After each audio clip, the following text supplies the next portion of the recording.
네, 하루의 경제 주식 마무리 경주마 시작합니다.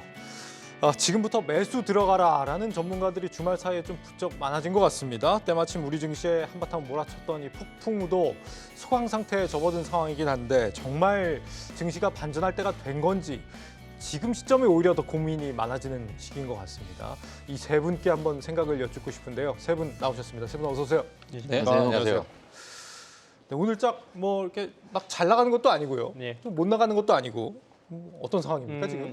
사실 뭐 지난밤에 반도체 지수가 좀 양호해서 좀 기대를 했는데 뭐 그렇게 썩 생각만큼 좋지 않았고 종목에 따라서 좀 다른 모습이었고 좀 약간 확실히 2차 전지 주식들이 오늘 좀 지난주 금요일하고 오늘 또 반등이 좀 세게 나왔습니다. 확실히 이런 것들을 보면서 지금은 뭐 여타 일반적인 뭐 실적이라던가 뭐 이런 것들보다는 과대 낙폭과 또는 과대 매수 종목들에 따른 이제 사람의 심리에 따른 이제 좀 약간 트레이딩 장세 되는 거 아닌가. 사실 지난주 목요일, 수요일, 목요일까지만 하더라도 뭐 2차 전지 완전히 이제 완전 끝날 것처럼 막 네. 무섭게 정말 하락을 했었죠. 근데 또 반대로 저도 이제 사실 그런 연락들을 좀 많이 받았습니다. 어떻게 해야 되냐고. 근데 오히려 확실히 좀 이번에 확실히 느낀 게 너무 과하게 밀렸다. 정말 이 주식 끝났다라고 생각이 들 때쯤에는 확실히 매수나 좀 매도를 참아야 될 것 같고 매수를 하거나 매도를 참아야 될 것 같고 또 다시 한번 또 희망이 쌓이면서 또 계속 이제 다시 제자리 갈 것 같다는 생각이 들 때는 또 비중을 줄이거나 매도를 조금 이제 종목의 리밸런싱을 하는 그런 과정이 좀 필요할 것 같은데요. 당분간은 이런 흐름이 좀 계속 될 것 같습니다. 계속 왔다 갔다 하는 흐름이 될 것 같고 오늘 몇몇 종목들 실적 했는데 예. 좋게 나오는 기업이든 안 좋게 나오는 기업이든지 간에 일단은 조금 세게 좀 운봉들이 좀 많이 나왔습니다. 그렇다 보니까 지금 외적인 변수가 조금이라도 안 좋으면 매도하려는 심리가 여전히 강한 시장인 것 같아요. 그래서 계속 변동성 장에 유의하자 이렇게 저는 좀 생각을 하고 있습니다. 네, 우리 시청자분들 이제부터가 우리 전문가분들의 실력을 본격적으로 보여줄 때다 이렇게 말씀을 하시면서 이 남은 두 분의 부담을 굉장히 많이 주고 있습니다.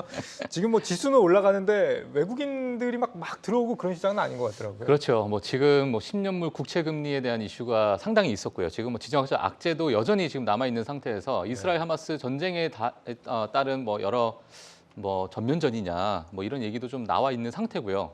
그리고 미국 시장도 사실 지난주에는 약 한 170여 개가 넘는 기업들이 실적 발표를 했는데 네.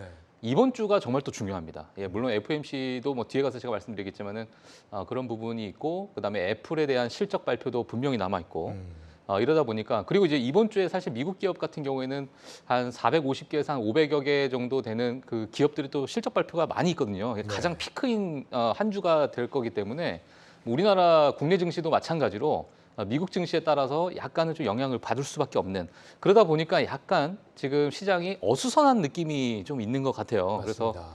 그래서 많은 분들께서 좀 매수를 해야 되는 건지 또는 내가 지금 매도를 참아야 되는 건지 막 갈팡질팡하고 있는 그런 시점이 아닐까 싶습니다. 그래서 네. 오늘 다양한 주제로 같이 좀 말씀을 드리면 좋을 것 같습니다. 예. 예. 우리 종로 마법사님 요거 올랐다고 희망을 가지시면 안 됩니다 이렇게 말씀하시는데 진짜 한 2시 정도까지는 좋았던 것 같아요. 그 이후에 굉장히 또 위험한 시기가 한 번 있었잖아요. 네.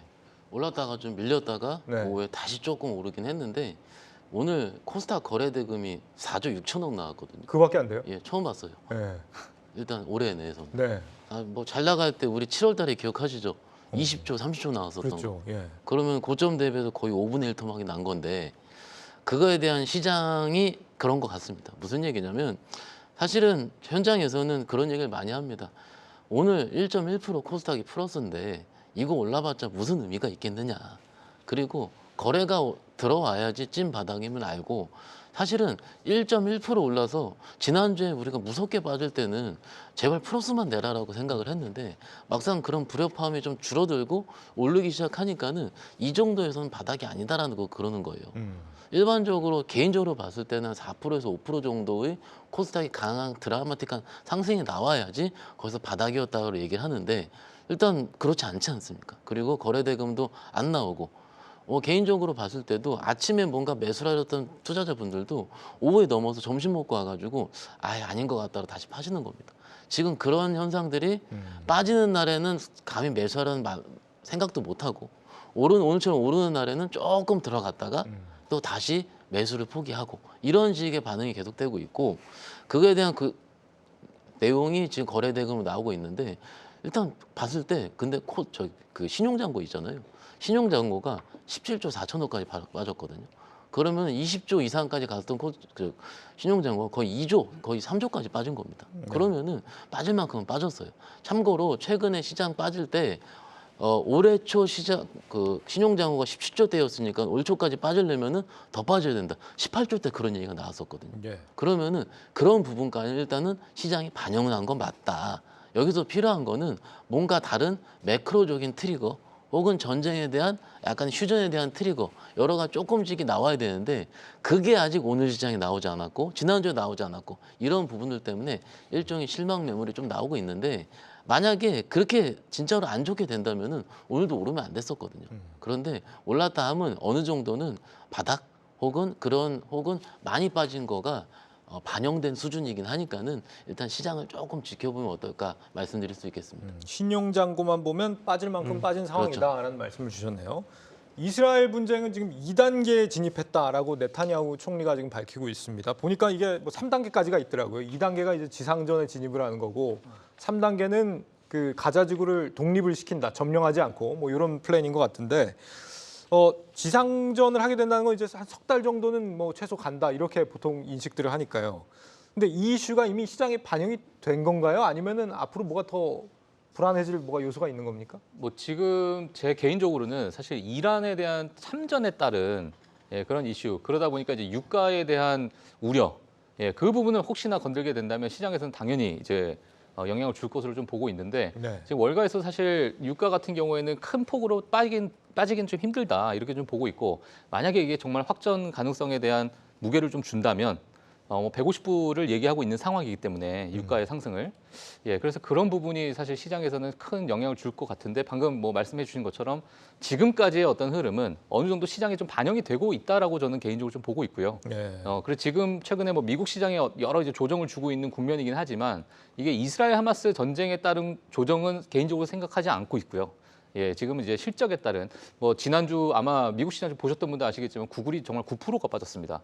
정말 괜찮은 실적을 발표했는데도 불구하고 그러니까요. 클라우드에 대한 이제 가이던스 우려에 따른 그런 이제 큰 폭의 하락을 좀 줄 수 있기 때문에 그러한 분위기가 이제 이번 주까지 만약에 이어진다면 괜찮은 실적이 나온다 한들 시장에서 조금만 미스하게 되면 바로 좀 빠질 수 있는 그런 이제 약간의 그 시장 심리 자체가 지금 좀 얼어붙어 있다 이렇게 좀 보시는 게 좋을 것 같습니다. 네.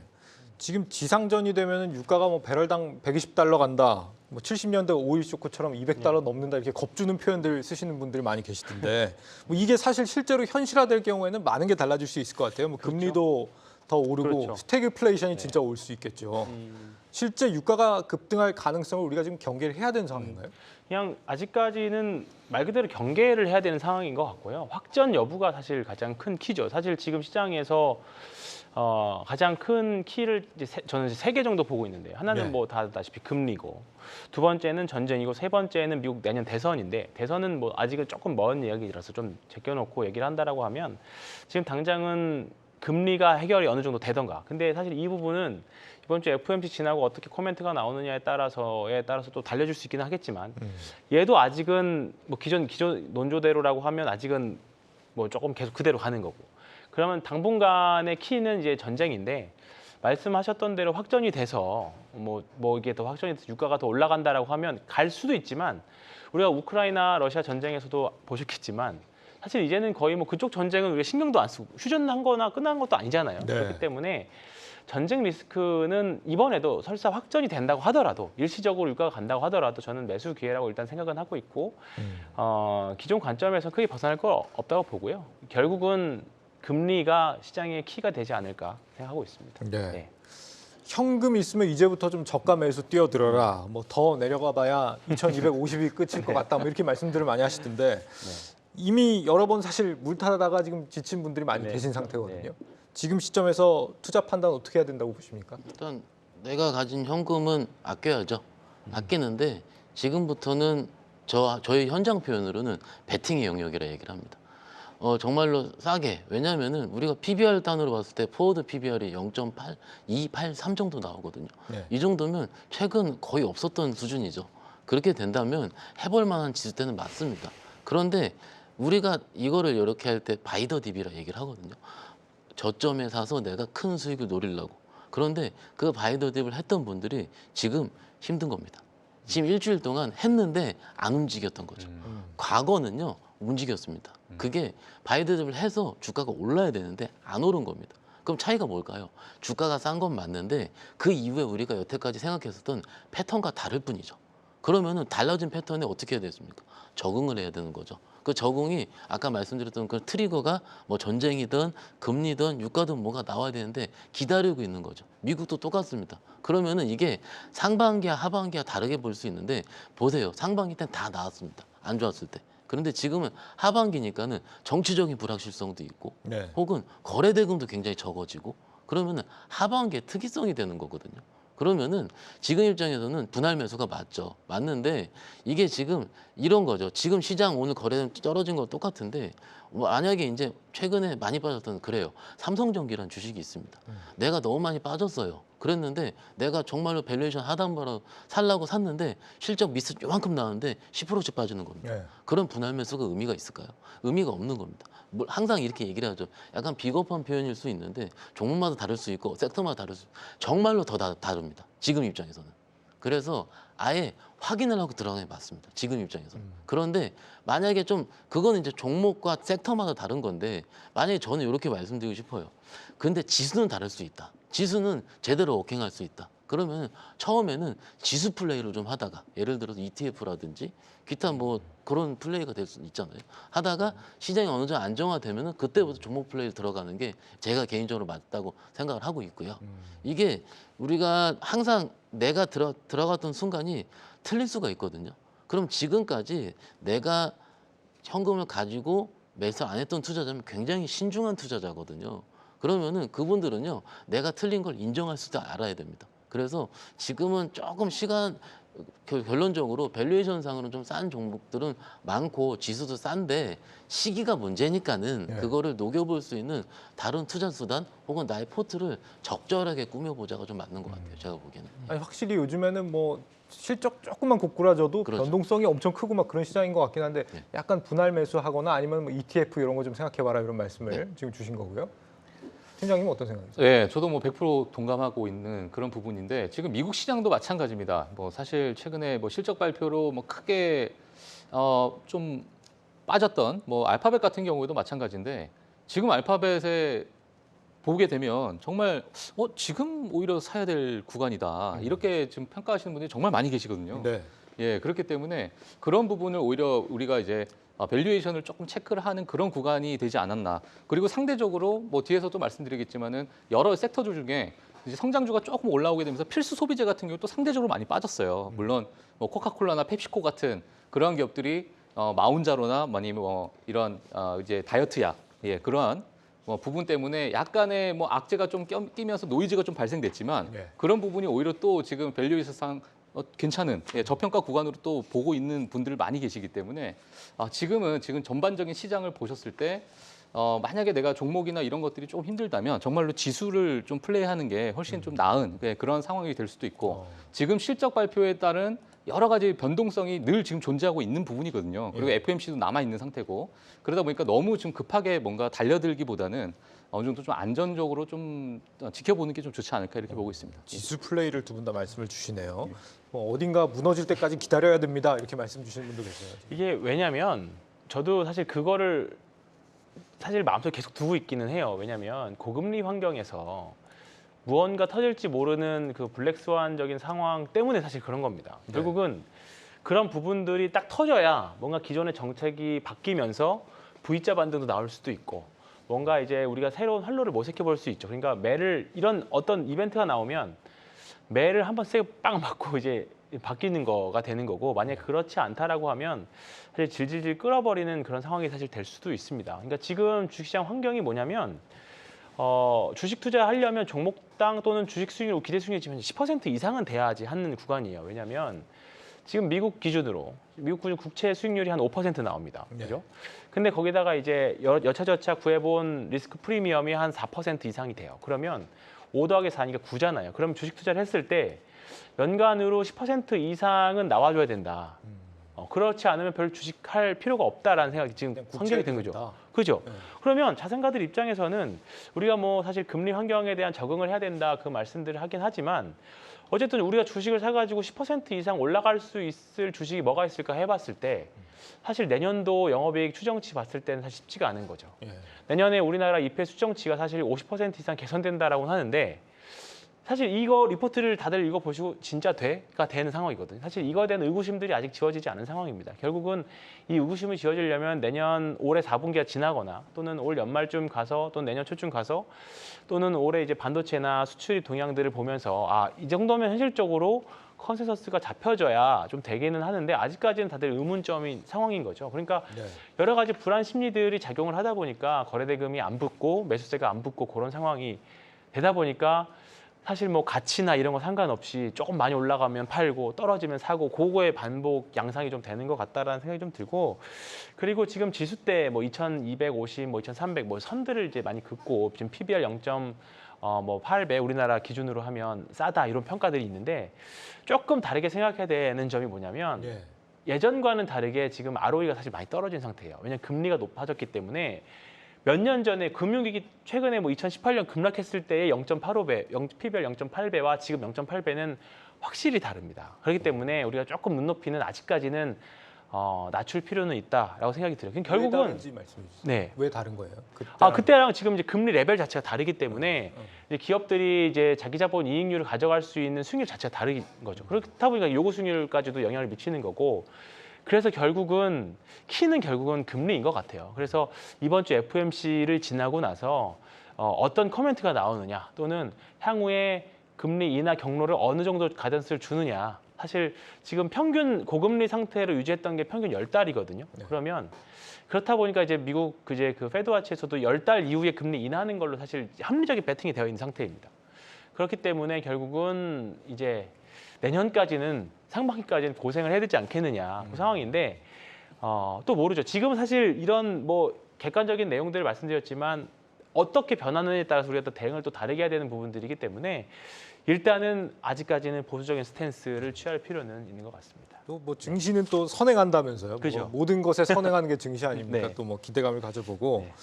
지금 아시아나 항공이 합병 이슈 때문에 오늘 급등을 했는데 EU 경쟁 당국이 지금 화물 부문 있죠. 화물 사업 부문을 뭐 매각을 해라 이렇게 요구를 하고 있는데 매각을 하냐 마냐를 지금 오늘 이사회에서 결정을 한다는 거예요. 지금 뭐 회의 중인 것 같고 조만간 결론이 날 것 같습니다. 근데 요 이슈 때문에 아시아는 왜 오르는 거예요? 아시아나 항공은?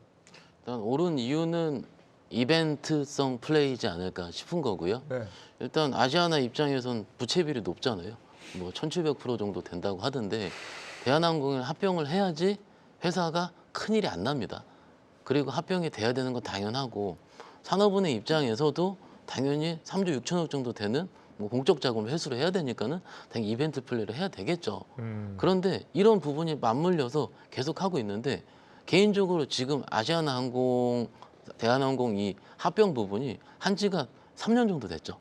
그죠? 그러니까요. 오래됐네요, 3년 됐으면 벌써. 주식 입장에서 봤을 때는 같은 이벤트가 계속 반복이 되면은 시장은 약간 지칩니다. 네. 지치고 과연 되겠어? 지금 14개국 중에서 11개국 승인이 된 거잖아요. 남은 게 EU, 미국, 일본 3개 남았는데 네. 미국이랑 일본도 아직까지 허들이 남은 거지 않습니까?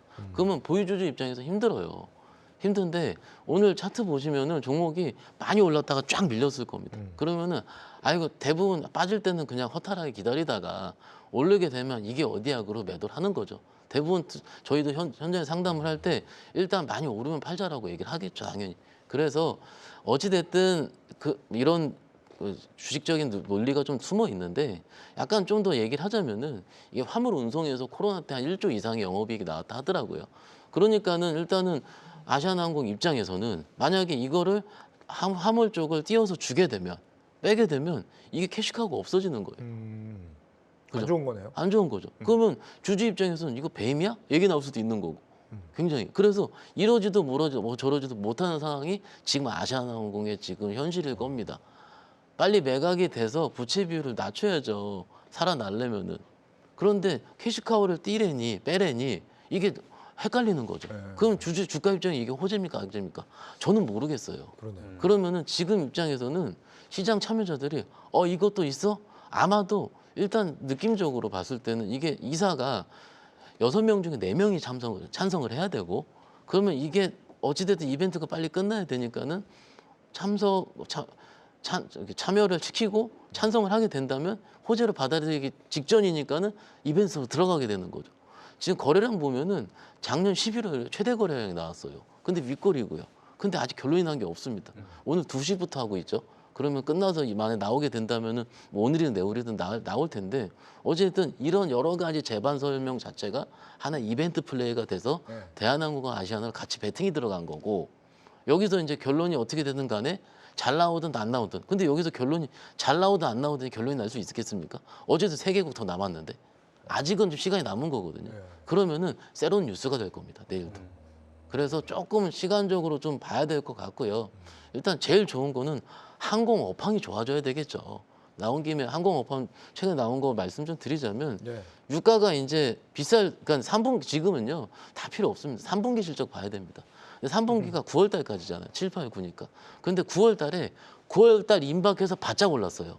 그죠, 유가가. 지금은 오르는 게 반영을 시킬 수 있는데 그러면 항공사 입장에서는 이걸 유가가 가파르게 오른 거를 반영을 전가를 시켜야 되거든요. 어떻게 해요? 유리활동료라든지 운임 높인다든지. 근데 너무 가파르게 올라서 그것을 반영을 한꺼번에 오늘은 못 시켰을 겁니다. 그러면 유가 오른 것만 항공료 늘어난 거 반영이 됐을 거예요. 그러면은 어떻게 돼요? 3분기 입장에서는 그렇게 썩 좋지 않다라고 느낄 겁니다. 3분기만을 봤을 때. 장이 좋을 때는 4분기 것도 보고 내년 것도 봅니다. 그런데 지금 장이 워낙 안 좋기 때문에 3분기만 바라보는 상황인데 좋지 않게 바라보게 되겠죠. 그러니까는 일단 항공의 업황도 전체 매크로적이 봤을 때는 조금은 비용적으로 봤을 때 전가적으로 봤을 때 조금 좋지 않게 느낄 수 있다라는 부분이니까는 일단 대한항공 주주들 저도 상담 엄청나게 많이 하거든요. 아시아나항공도 그렇고요. 근데 일단은 조금 내년 정말 리오프닝 확장되고 유가가 떨어지고 금리가 떨어지는 그런 시기에 활기를 펼칠 수 있으니까는 조금은 긴 안목에서 보시는 게 어떨까 말씀드릴 수 있겠습니다. 유가는 그런데 대한항공 뭐 얘기 들어보면 최근에 우리나라 신용평가사 3사가 8년 만에 다 그렇죠. 신용등급 예, 예. 뭐 상향 조정했다면서요. 그래 뭐 내부적으로 경영 상황 괜찮은 거 아니에요, 그러면? 그렇죠. 일단 그게 신용평가라는 것 자체가 물론 회사마다 다를 수가 있어요. 그런데 기본적으로 회사가 작년 영업이익단 이익이 잘 나와야 되거든요. 그리고서 그 다음에 내년 업황을 봤을 때, 근데 내년 업황 봤을 때 다 좋지 않습니까? 당연히 리오픈 됐으니까는. 그래서 그것 때문에 신용도가 높아졌다라고 볼 수 있습니다. 네. 충분히 반영을 하고 그런데 약간 신용 채권 개념의 신용 등급은 개인적으로 봤을 때는 주가적인 어닝적인 측면보다는 자금 조달이 좀 더 원활할 수 있다라는 거거든요. 주가가 가기 위해서는 이익이 빵빵빵 잘 나와야 되는데 일단은 대한항공 입장에서는 신용 등급 A 플러스 A로 올랐으니까는 그래 자본 조달 점차 잘할 수 있어. 이렇게 느낄 가능성이 크기 때문에 일단은 좀 업황이 전반적으로 좋아져야 주가적인 입장에서 봤을 때는 좀 크게 좀 좋아질 기회가 있지 않을까 싶습니다. 예.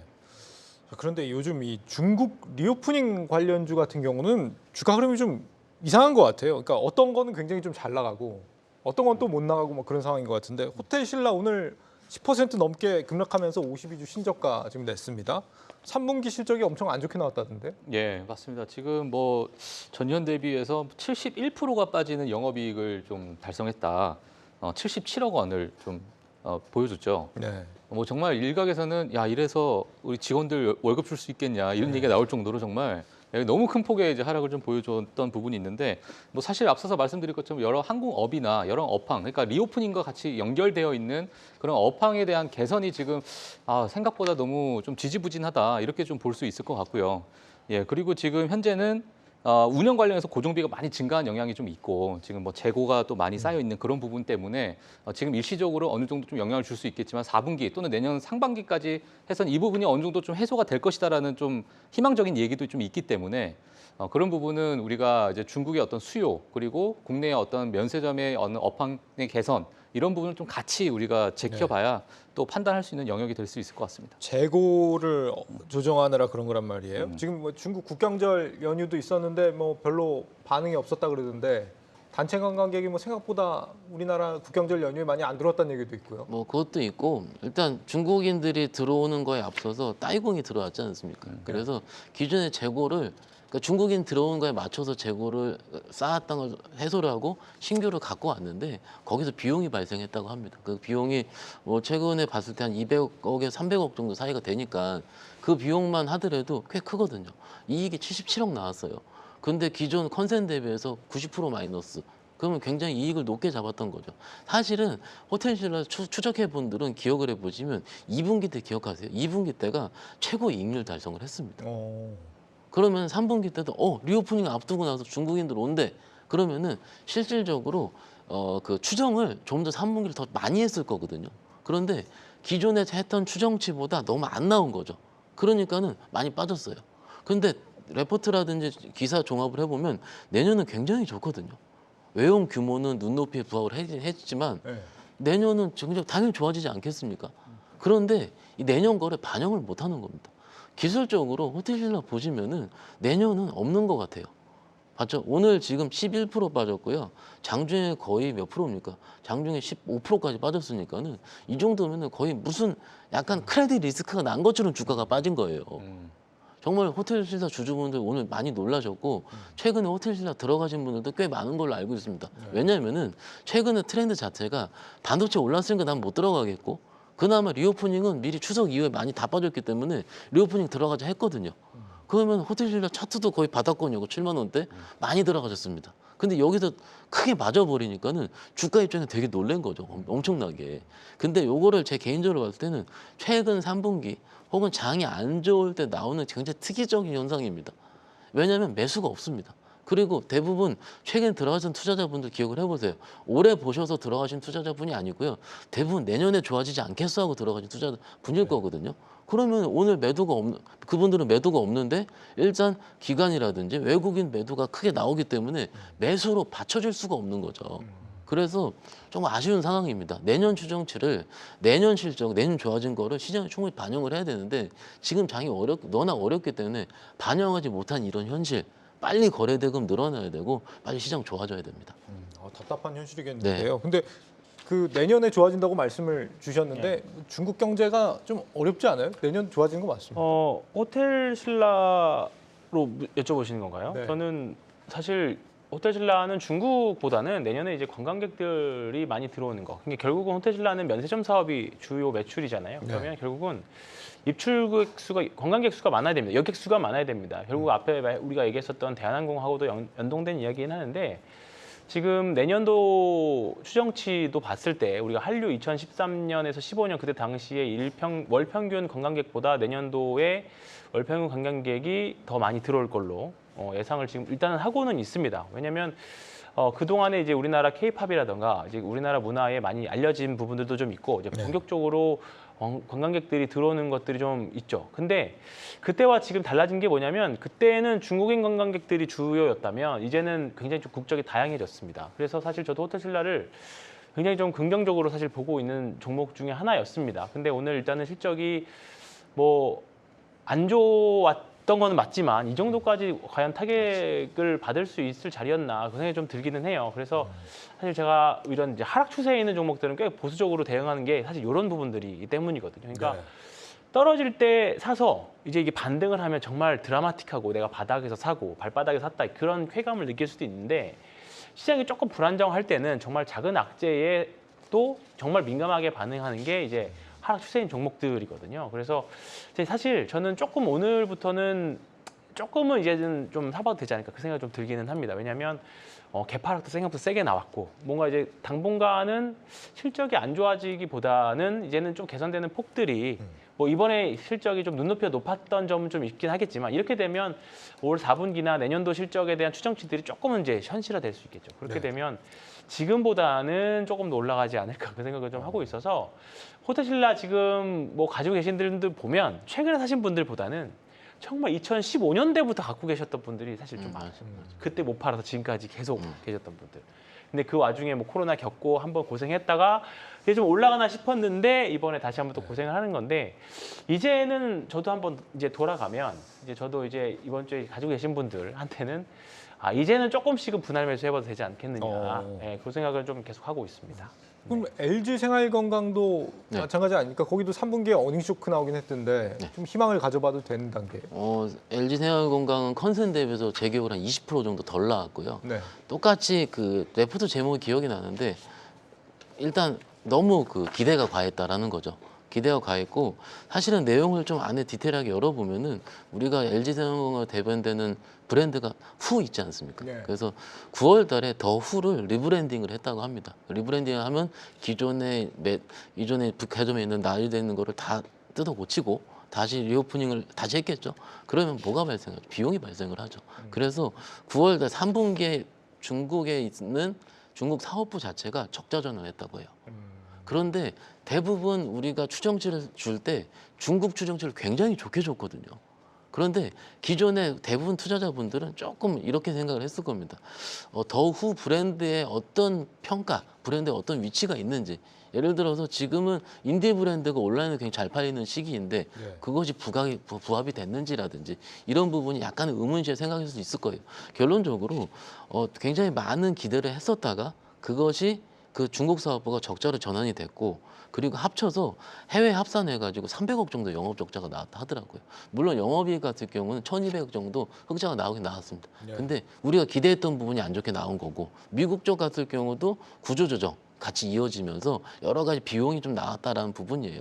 그러면은 우리가 3분기 때 비용이 다 많이 들어갔죠. 그러면 4분기 때는 조금 더 나아질 가능성이 큽니다. 그런데 안타까운 점이 조금 더 나아질 때 40만 원에서 깨졌었던 이 주가의 하락을 40만 원까지 메워야지 4분기 때 우리가 기회를 할 수가 있는 거고 주가적인 봤을 때. 그런데 여태까지 LG생활건강의 한 2년간의 특성상 그 부분을 메우지 못하고 3분의 1 정도 메웠다가 다시 실적 발표하니까 다시 무너지고. 이건 거예요. 사실은 이거에 대한 기저에는 전반적으로 아모레퍼시픽이라든지 LG생활 같은 대형 화장품 브랜드의 뭔가 인지도라든지 브랜드 장악력이 있습니다. 약간 그거는 몇 년 전에 바뀐다고 우리 다 느껴지셨을 거예요. 그래서 조금 안타까운 부분이고요. 빨리 좀 QOQ 대비해서 좀 드라마틱한 성장이 나와야 됩니다. 나와야 되는 부분이 조금 필요하고요. 경험적으로 약간의 팁인데 LG생활건강이라든지 화장품 주식은 그런 컨센서스가 나올 때 조금 더 주가가 더 많이 움직였거든요. 막상 발표할 때보다는. 그래서 오히려 만약에 난 너무 힘들다 그런 생각이 있으시면 오히려 한 2달 정도 후가 되겠죠. 이제 발표했으니까. 그 시기 때 조금 그때 그 매매 타점을 좀 노려보시는 것도 일종의 방법이 되지 않을까 싶습니다. 네, 꿀팁을 주셨고요. 그리고 오늘 혹시 두산 로보틱스가 굉장히 강세 보였잖아요. 로봇주들 전반적으로 다 덩달아 강세던데 혹시 배경을 아시는 분이 계세요 오늘? 두산 로보틱스 자체가 조금은 기술적 반등 영역이라고 저는 사실 생각을 했었습니다. 네. 결국은 다른 로봇 주식들은 사실 두산 로보틱스가 반등하는 거 보고 따라갔다라는 생각이 아직까지는 좀 강하고요. 우리가 로봇 주에 대한 이제 기대감을 가지고 있는 거는 뭐 다들 아시겠지만 뭐 고령화라던가 이제 로봇 산업의 성숙으로 이제 좀 성장성에 대한 초입기 이제 그런 거를 이제 큰 틀은 변한 건 사실 없고 네. 사실 그동안 로봇 주식들은 이미 올해 상반기부터 뭐 다른 주식 못지않게 좀 많이 움직였었죠. 근데 최근에 이제 두산 로보틱스가 상장 전후로 인해서 그 전에 이제 다른 로봇 주식들이 좀 올랐다가 상장하고 나서 이제 다 같이 좀 밀려버리는 그런 형상을 좀 보여주고 있는데 두산 로보틱스가 상장하고 나서 고점 대비해서 사실 50%가 하락했어요. 반토막이 났습니다. 그러니까 67,600원까지 갔던 주식이 32,000원까지 빠졌으니까 그냥 단순하게 공모가 이런 거 생각하지 말고 고점 대비해서 이제 절반 정도 내린 거죠. 그렇게 되면 사실 기술적인 반등은 언제든지 올 수 있는. 사실 저 개인적으로도 이건 개인적으로도가 아니라 제가 그냥 매매를 하다 보면 네. 상장 주식 하고 나서 공모가 이제 상장하고 최고점을 치고 나서 반절 정도 떨어지면 네. 이게 고점 대비 50% 정도 빠지면 해볼 만하다. 요건 사실 시장에 어느 정도 기술적으로 알려진 사실 매매 방법이기도 합니다. 그런데 딱 이번에 두산 로보틱스가 딱 그런 흐름 패턴들을 좀 보여줬고 다만 지금 사실 두산 로보틱스가 다른 이제 신규 상장 종목 대비해서 좀 나올 락업 물량 사실 많이 없어요. 이게 많이 없어서 사실 조금 저는 장기 투자도 이제는 한번 고려해봐도 되는 시점일 것 같기는 합니다. 그래요. 근데 실적이 좀 잘 나올 때일까요 이게? 이제 실적보다는 네. 저는 사실 로봇주 성장성에 배팅하는 게 맞다라고 생각합니다. 예, 그러니까 결국은 우리가 뭐 앞서 요구 수익률을 말씀드렸지만 뭐 실적도 중요하지만 올해 뭐 주식이라는 특히 한국 시장에서의 성장주들은 실적이기보다는 성장성에 베팅하는 또는 우리 시대를 바꾸는 그런 어떤 산업이 주도주가 되는 경향들이 많거든요. 근데 과연 5월 상반기 작년 말부터 있었던 올해 상반기에 있었던 레인보우 로보틱스부터 시작해서 다른 로봇 주식들이 이미 한번 큰 시세를 냈던 자금들과 네. 새롭게 상장된 다른 로보틱스 들어간 자금들이 상충됐을 때 과연 새로운 테마 또는 새로운 시장을 끌고 갈 수 있는 테마가 될 수 있겠느냐라고 봤을 때는 조금은 이제 반신반의입니다. 아직까지는. 그래서 뭔가 엄청난 시세는 좀 시간이 좀 필요할 것 같고 두산 로보틱스만 놓고 봤을 때는 조금은 뭐 매매든 또는 모아가는 전략은 저는 될 것 같다는 생각이 들어서 오늘 사실 저도 로봇 주식들이 반등하는 거 보고 조금 한번 해볼까라는 관점이지 사실 이거를 뭐 엄청 끌고 가자 뭐 그런 관점까지는 아직은 좀 이른 것 같습니다. 네. 아직은 약간 좀 네. 유보적이지만 네. 좀 희망을 갖고 보자는 네. 말씀을 네네. 주셨습니다. 미국의 빅테크들 얘기를 좀 해봤으면 하는데 지금 그동안 계속 상승 가도를 달리다가 최근에 조금 주춤한 모습인 것 같아요. 국채 금리 올라가서 그런 건가요? 예, 뭐 그렇죠. 금리는 뭐 지금 여전히 뭐 압박을 주고 있는 요인이기도 하고 지금 4.8 내려갔다가 또 4.9 거의 5까지 또 올라갔다가 다시 또 내려오고 유가도 마찬가지로 제가 뭐 방송 전에 보니까는 뭐 WTI로 보니까 이제 94불, 네. 예, 84불이죠. 예, 그런 부분을 이제 왔다 갔다 하고 있는 부분이다 보니까 미국 시장에 이제 빅테크들도 뭐 없잖아 이제 압박을 좀 받는 것 같아요. 하지만 여기서 제일 가장 중요한 게 실적이죠. 예, 실적인데. 지난주 이제 인텔을 보게 되면은 호실적으로 또 9% 급등을 하는 그런 네. 모습을 보였습니다. 인텔의 경우에는 사실 크게 기대를 안 했던 부분이 좀 많이 있어요. 예, 그렇기 때문에 그 바닥에서 올라오는 그러한 어떤 매수세가 좀 붙었다라고 볼 수 있을 기대가 것 없으면 같고요. 원래 행복감이 2배가 그렇죠. 예, 근데 기대가 너무 많았던 구글은 네. 클라우드 조금 약간 우려가 되는데라고 이런 의견이 나오니 예, 또 9%가 빠지고요. 네. 예, 그런 이제 시장이 좀 벌어지고 있고 메타 같은 경우도 정말 괜찮은 실적을 냈거든요. 예, EPS 같은 경우에는 거의 170%가 넘는 그러한 이제 상승률을 보여줬는데 이스라엘 하마스에 대한 광고에 대한 수요 둔화 요 한마디에 또 주가가 3%가 빠졌습니다. 오히려. 그래요? 예, 그러다 보니까 이 미국 시장도 지금 만약 본전 그러니까 너무너무 좋게 나오면 아유 그래 잘했구나. 예, 그리고 조금이라도 기스가 나면 그냥 두들겨 맞는 그러한 이제 시장이 지금 이어지다 보니까 그런 센티멘트에 지금 와 있잖아요. 그렇죠. 근데 네. 고금리 상황에서 이제 빅테크들이 얼마나 버틸 수 있겠느냐를 사람들이 이제 재고 있는 상황인 것 같은데 맞아요. 중요한 건 이번 주에 애플이 나온단 말이에요. 그렇죠. 애플 실적이 그렇게 좋지 않을 것 같다는 예감이 드는데. 근데 오히려 저는 또 여기에 저희가 좀 봐야 될 게 뭐냐면 제가 이제 지난주 아마존에 대해서 제가 좀 비교를 좀 하겠습니다. 아마존이 사실 월가의 기대치가 가장 낮았던 빅테크 중에 하나였어요.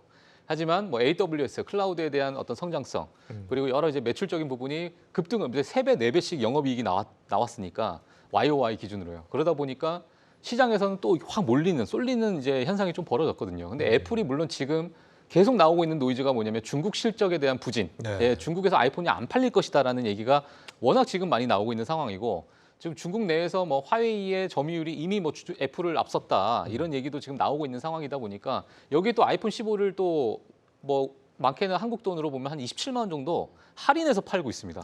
중국에서는.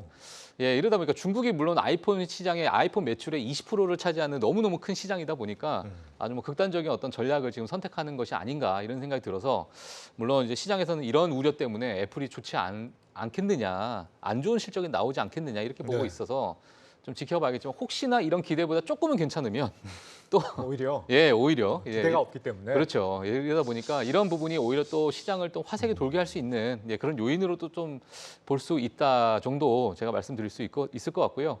그보다 또 이제 FMC가 있기 때문에 이번 네. 주는 정말 볼 게 너무 많죠. 예, 이렇게 정리할 수 있을 것 같습니다. 테슬라는 어떻습니까? 지금 서학개미들이 요즘에 테슬라를 그렇게 많이 사들이고 있다고 그러잖아요. 근데 지금 뭐 지난번 실적도 뭐 별로 좋게 나온 것 같지가 않던데 지금 뭐 대출 끼고 사실 차 사는 사람들도 많다 보니까 그 고금리에 좀 취약하고 그런 것도 있을 것 같고. 예, 테슬라에 대해서 이제 일론 머스크가 이런 얘기를 했죠. 네, 전기차를 앞으로도 4분기 또 마찬가지로 가격을 좀 합리적인 가격으로 내리겠다. 저는 개인적으로 다 고물가 이 상황에서 너무 고맙다 이 생각이 좀 들긴 했거든요. 네. 다 가격을 올리고 있는 상황에 가격 전가를 하고 있는 상황에서 이게 가격을 내리겠다 이렇게 하지만 주주 입장에서는 최악의 또 발언이 될 수 있겠죠.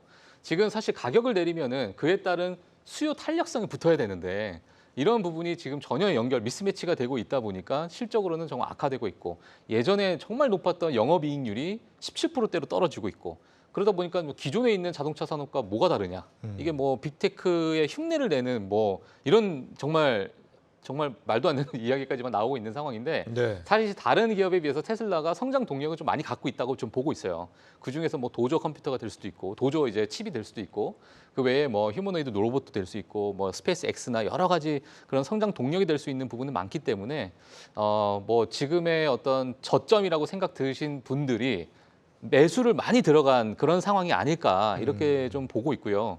물론 지금이 바닥이다 아니다라는 절대 뭐 말씀을 드릴 수 없는 부분이지만 지금의 어떤 현 상태에서는 PER도 포워드 PER 같은 경우에도 어느 정도 좀 적정 수준까지는 네. 좀 내려온 부분이 있다. 예, 이렇게 그럼 좀 볼 수 있을 것 같습니다. 박 팀장님 견해 어떻습니까? 지금 시점에서 빅테크 투자에 대한 견해가 이런 고금리가 장기화된다는 걸 전제로 놓고 일단 저는 가격 전가력이 가장 큰 빅테크가 좋을 것 같아요.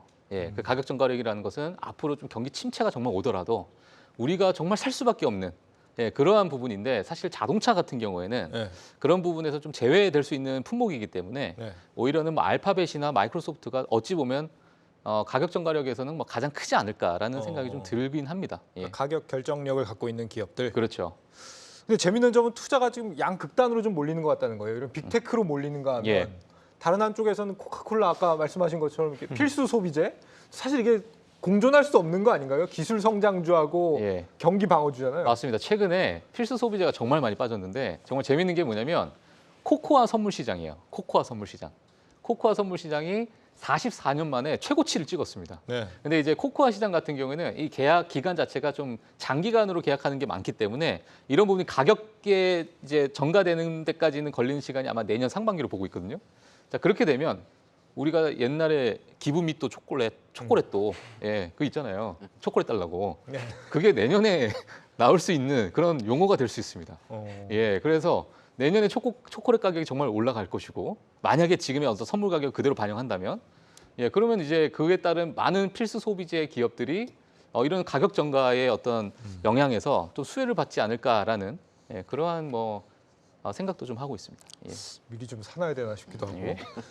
지금 미국 주식도 이제는 좀 경기 방어주 쪽으로 좀 잡아보는 게 맞습니까? 투자를 할 때? 그렇죠. 지금 사실 뭐 일각에서는 이렇게 지금 성장주와 경기 방어주는 완전 상극인데 이게 무슨 얘기냐 할 수 있겠지만 지금 빅테크 같은 경우에는 사실 성장주라고 보기는 힘들죠. 네. 이것도 지금 현금 흐름이 정말 뛰어난 정말 그러다 보니까 매그니피센 세븐이라고 이렇게 이름까지 붙여주면서 네. 정말 현금 흐름이 좋고 영업이익이 좋고 이러한 기업들과 그 다음에 경기 침체 또는 경기 둔화에 따른 어떤 필수 소비재 이런 부분을 조금 하나의 좀 저울질을 하면서 분할로 조금 들고 있는 게 좋지 않을까 이런 의견이 좀 많이 나오고 있는 상황입니다. 예. 적절히 좀 분배를 해서 예. 알겠습니다. 지난주에 이제 대통령과 경제사절단이 사우디 카타르 다녀온 뒤에 지금 오늘 방산주들이 엄청 강세를 보였거든요. 한화 시스템은 3분기 영업이익이 6,800%? 어떻게 네. 보세요? 지금 뭐 방산 주식들이 오늘 그나마 올해 빠진 이후에 이제 반등을 좀 하는 모습이긴 했는데 네. 오늘 반등해서 반갑긴 하지만 사실 큰 의미는 없지 않냐 일단은 그렇게 생각은 하고 있습니다. 일단은 방산 주식들이 지금 일단 모멘텀들이 사실 많이 소멸된 상태고 주가가 올라갔을 때의 그런 모멘텀들이 이제 결과로 나오는 국면이잖아요. 그래서 뭐 일시적으로 실적이 잘 나와서 조금 뭐 급등락 뭐 지금 시즌처럼 변동성 장세처럼 나올 수 있긴 합니다만 지금 방산주를 뭔가 논하기에는 뭔가 매력 포인트들이 과대낙폭도 아닌 것이 또 그렇다고 엄청 이제 신고가를 갱신해서 이제 뭐 엄청 지금 시장에서 미인주도 아닌 것이 딱 애매한 시점이기 때문에 예. 지금 저는 그냥 주식시장에서 지금 좀 애매한 종목들은 조금 피할 필요가 있는 것 같아요. 일단 가지고 있는 게 내가 애매한 포인트, 애매한 지점으로 들어가는 건 어쩔 수 없습니다. 왜냐하면 위로 가면 뭐 팔던가 좀 떨어지면 다시 사던가 그 관점은 되지만 뭔가 이제 횡보장 또는 박스권 흐름으로 들어갔던 종목들은 지금 사실 뭔가 뭘 액션을 취하기가 좀 애매한 상황입니다. 차라리 극단적으로 예를 들어서 오늘 호텔신라처럼 확 빠졌을 경우에는 뭔가 우리가 손절을 하던가 아니면 추가 매수를 하던가 할 수 있는 거고 네. 아니면 아예 확 치고 나가서 몇몇 일부 종목들처럼 지금 최근에 뭐 화장품이라던가 몇몇 종목들처럼 확 지금 신고가를 보여주는 종목들은 아예 뭐 시장에서 이 종목만 다들 집중을 하고 있으니까 더 불을 태우든가 아니면 다 왔다 싶으면 매도를 하든가 그 액션을 할 수 있는데 지금 방산주 같은 경우에는 앞으로의 뭐 수주 모멘텀이라던가 뭐 지금 주가의 위치라든가 이런 부분들이 좀 애매하기 때문에 그냥 오늘은 그냥 실적이 나왔구나 하면 그냥 나왔구나 그 정도로 그냥 바라봤습니다. 항상 개인적으로. 방산주에 대해서는 간다 하더니 네. 안 가기도 하고 막 이래가지고 좀 투자하기가 좀 미심쩍어지는 부분들이 조금씩 있어요. 이렇게 수주가 좋다고 해도. 수주는 좋은데 최근에 두 회사가 실적 발표를 했거든요. 네. LIG 넥스원이랑 현대로템이 실적 발표를 했는데 두 회사가 약간 컨센 하해가 나왔습니다. 그러니까는 아까 여러 가지 물론 그 코리아 3분기에 좀 약간의 계절적인 특성일 수도 있어요. 종목별로 지금 컨센을 너무 좀 높게 잡았나 싶을 정도로 지금 발표하는 종목들마다 하회가 나오고 있기 때문에 그에 대한 실망 매물이 나오고 있는 중인데 지난주에도 조금씩 올라갈 만 하다가 빠졌었거든요. 근데 다행히 그 주말에 뉴스가 나오면서 그래도 좀 오늘 크게 올랐다라고 보면 될 것 같습니다. 지난주에 살짝 말씀을 드리긴 했지만은 지금처럼 실적 발표 시즌은 실적 보는 게 맞고요. 그런데 제가 최근 뉴스를 보니까는 그 지난주에 폴란드 물량 인도가 좀 있었었고 거기에 하나 에어로스페이스 기준으로 K9 자주포가 18문 정도 한국항공우주에서 FA50이 7에서 8기 정도가 인도가 됐다고 합니다.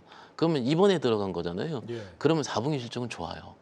그러면은 3분기보다 4분기 실적을 넘어가는 시기, 지금은 갓 3분기가 발표하는 시기이기 때문에 4분기가 뭔가 우리가 워킹할 수 있는 그런 시점까지 시간이 좀 걸릴 수 있다라는 거고, 그리고 시장 전체 진로 좀 보겠습니다.